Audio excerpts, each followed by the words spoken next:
guys back together and watching the Red Blue game? Well, it started yesterday.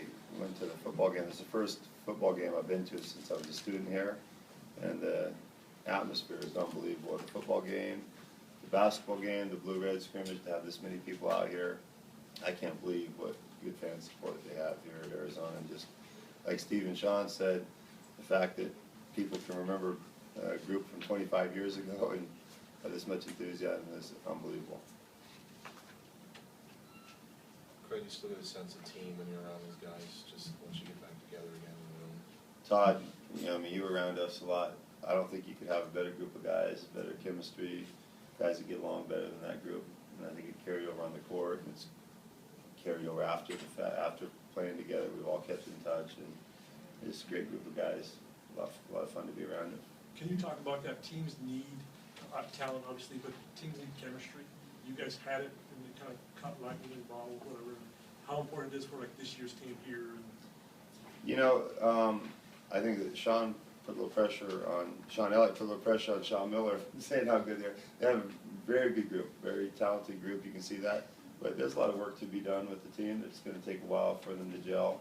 You know, every team has different personalities, and you know, I think you have a good group of guys, a lot of talent. There's going to take some shaping. I'm sure Sean will do a great job in getting these guys together as a good team. But as a coach too, because you have to deal with it every year on the chemistry and how they gel together.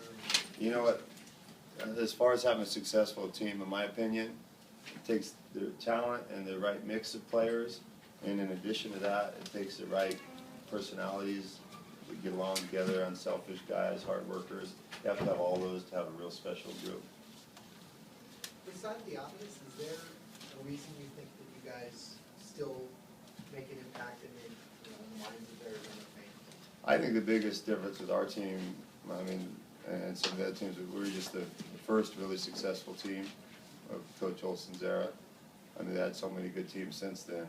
Just being the first team to go to the Final Four and win the Pac-10, I think that you know, just kind of set the trend.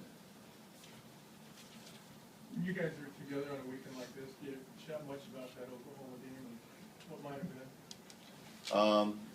I don't know if the Oklahoma game came up.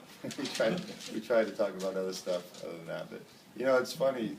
Even to this day, I think everyone on the team is still, you know, bothered that we didn't win a national championship. All the success that we had that year, but I think we were good enough to win the national championship. Just didn't have a good game that night. What about that play against Oregon State? Can you still play that in your mind? You know, some people were talking to me about that the other day, and I'm like, wasn't that? I didn't do that much. The ball landed right on my lap, and I was like a foot from the basket. For 25, 30 years, people have been talking about that. No, it was a great play. It was a great pass. It was a great win. But my actual, what I did on that play wasn't too difficult. I think everyone in this room could have made that play. How about how successful everybody became after that year, whether it was on the basketball court or off? Did you think that was going to happen, knowing that group of guys that you knew at that time? You know, all the guys on the team are leaders. They're sharp. They're highly motivated guys, and whatever they've gone into, everybody's been very successful. And I think everybody would have expected that of all the guys on that team.